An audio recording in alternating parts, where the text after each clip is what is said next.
Hey guys, welcome back to my channel. So today is going to be an iRacing video. I set my camera up on the tripod and filmed the 3 screens of my race cockpit, so you'll be seeing the wide view that I see when I'm sitting down.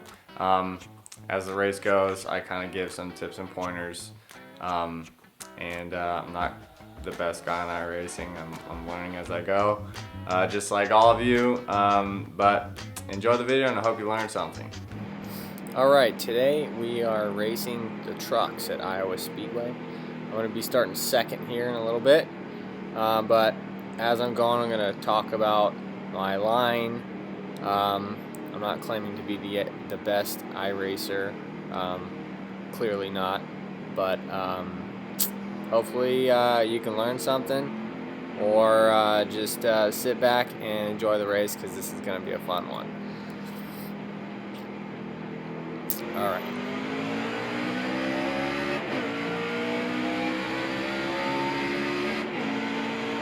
So the first lap, for most tracks you can hit the bottom line because your tires are cold.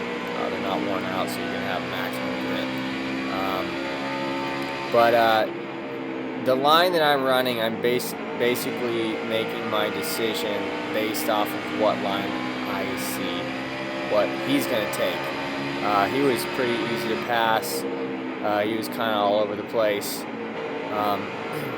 But what's interesting about this track is the top line and the bottom line are equally as fast if you have someone that knows what they're doing behind the wheel. But the difference is you can't use the bottom for very long, because it'll wear your tires out and you'll just be slow like the rest of the people way back there in the pack. So at Iowa, I love the top line because people like to dive down and try to get the pass on the bottom. But if you're good at the top, it's going to be really hard for them to pass, because I like to pass on the top because people like to block the bottom, and I'm able to get around them that way. So what's fun is if you get into a side-by-side battle with someone and you've got the top line, 3 or 4 laps into it, one of 2 things is going to happen probably if they can't get the pass on you. Their tires are going to heat up more than yours because they're being forced to take the low line around the whole track. They're going to spin out probably off of turn 4, or if they're smart enough, they're going to give up and get back in line behind you if they haven't completed the pass already. I love this track because if you hold the top line, they can't get around you, because if they can't pass you low, they can't pass you high if you stay high. So what that takes is a lot of practice, being able to be the fastest truck out there on the top line, because everybody rides the bottom of the track, because that is the shortest way around the track, but just like I've been saying, wears out your tires faster. So if you hang out and do a couple hours in the practice, and you can get your fast lap, your hot lap times from the bottom of the track close to what you can do on the top of the track, you're good to go, and you're good to start racing, probably qualify in the top 3, and being in contention for a win. Now what you don't want to do, and I see this happen all the time, and this goes for every track, if you're trying to pass somebody and you're trying to pass someone on the bottom, you can't drive the same way you would take that low line if nobody was there. So if you drive down to the bottom and you hit your apex and you accelerate, you want the car to go all the way out to the wall. Obviously, if you're trying to pass someone, they're going to be there, and you want to go around them. You don't want to smash into them and hit them in the wall. It's going to take them out of the race, but it's also going to take you out of the race. And also, by doing the same thing, you probably will risk spinning yourself out if you don't hit them. We're going to see an example of that right now. So the 2 blue trucks, the one on the inside is going to go all the way down to the bottom of the track, but they both think they're going to make an inside pass, and they get into each other, and then that guy spins out. So he goes to the grass, and caution is out.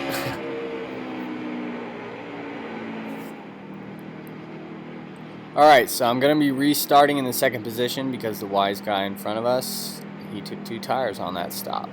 By the way, what you're looking at is the 3-screen setup on my iRacing rig. I don't have any screen capture software right now, but if you know of a good software or hardware type of deal that does screen capturing, leave it in the comments below, because that would make all this a lot easier, because what you're looking at is just a replay. Alright, so off he goes. And a really big part about racing in general is being able to anticipate what your opponents are going to do. And so I'm watching him and I'm anticipating on what line he's going to take so I can find the easiest way around him. Right now it's on the bottom.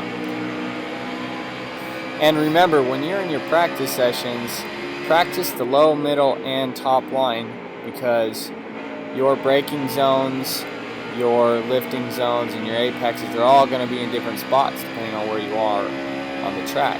So when you're on the top and you dive the corner down to the bottom line, it's going to be different to where you're on the bottom of the track diving it into the bottom line.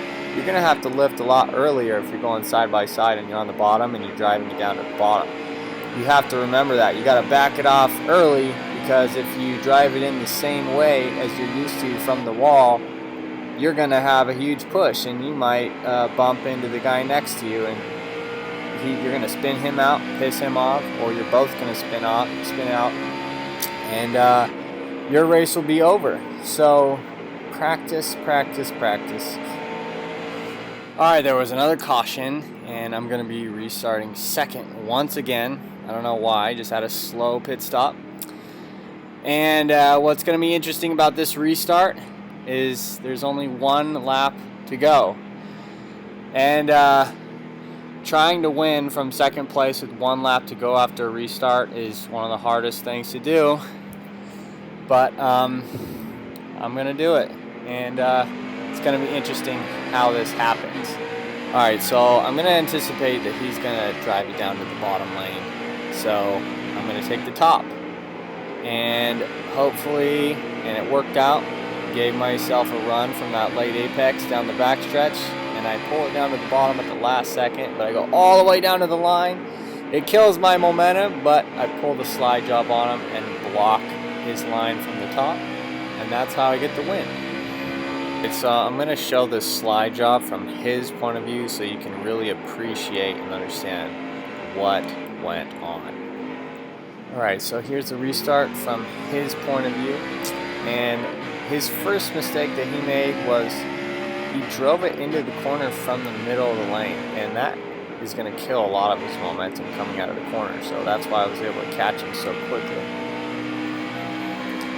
Alright, so when I dive down to the bottom, he's got 2 options here since I've pulled the slide job on him. He can keep going and rear end me, which will kill all his momentum, and the outcome will be the same. He'll still finish second. Or he could have used his mirrors and seen me dive down to the bottom of the track, and that's when he could have anticipated that I was going to slide up to the top of the track.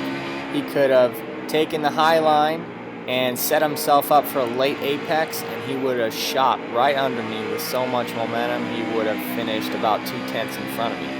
And that's when anticipation can come into play to win you a race. Alright guys, thanks for watching the video. Hit the subscribe button if you want to see some more. I'm going to be in some real race cars coming up soon. I'm going to be doing a lot of late model racing this year. Comment below if you learned something or if you have any recommendations for the screen capturing. And once again, thanks for watching the video, and I'll see you for the next one.